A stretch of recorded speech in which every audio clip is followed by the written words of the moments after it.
La nova era de la IA en què ens trobem plenament immersos ens demana moltes coses, però sobretot ens demana que hem d'acometre qüestions molt urgents.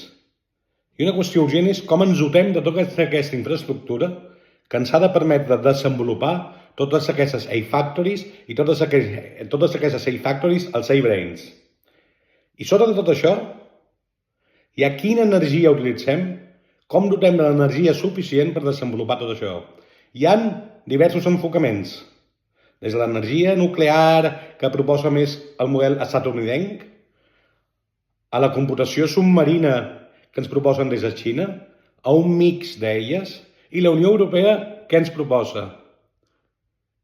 Utilitzar només d'energies renovables? Dubto que sigui per si mateixa una solució només viable. Ens ho hem de plantejar.